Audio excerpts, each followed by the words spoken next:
പണ്ട് ഒരു വനത്തിൽ ശക്തമായ ഒരു ഓക്കുമരമുണ്ടായിരുന്നു.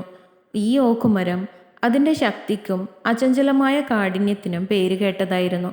അതിൻ്റെ അചഞ്ചലത അതിനെ ചുറ്റിപ്പറ്റിയുള്ള മറ്റെല്ലാ മരങ്ങളെക്കാളും ശ്രേഷ്ഠതയുള്ളതാക്കുന്നുവെന്ന് അത് വിശ്വസിച്ചു.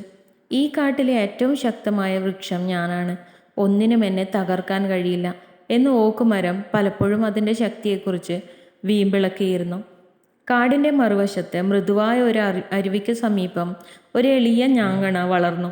ഈ ഞാങ്ങണ പ്രൗഢിയുള്ള ഓക്കുമരത്തിൽ നിന്നും തികച്ചും വ്യത്യസ്തമായിരുന്നു. അത് മെലിഞ്ഞതും വഴങ്ങുന്നതുമായിരുന്നു. കാറ്റിനൊപ്പം ആടിയുലഞ്ഞു വെള്ളത്തിൻ്റെ ഒഴുക്കിനൊപ്പം വളയുന്നു.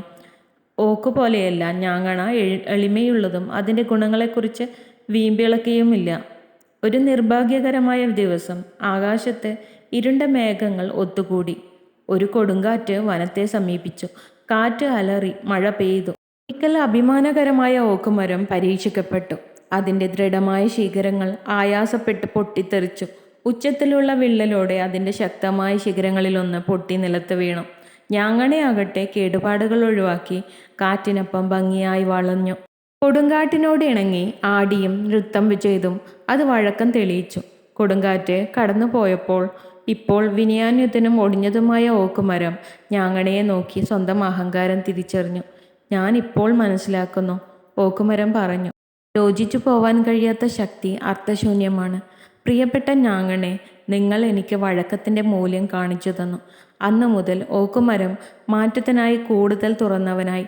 വഴക്കവും പൊരുത്തപ്പെടുത്തലും തീർച്ചയായും വിലയേറിയ ഗുണങ്ങളാണെന്ന് അറിഞ്ഞുകൊണ്ട് ഈറ്റ അരുവിയിൽ തഴച്ചു വളരാൻ തുടങ്ങി.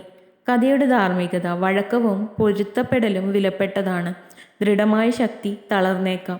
അനുദിനം മാറിക്കൊണ്ടിരിക്കുന്ന ലോകത്ത് അതിജീവിക്കുന്നത് എല്ലായ്പ്പോഴും ശക്തരല്ല, മറിച്ച് കാലത്തിനൊപ്പം വളയാനും ക്രമീകരിക്കാനും കഴിയുന്നവരാണ്. Love to watch this video. You can like, share and subscribe.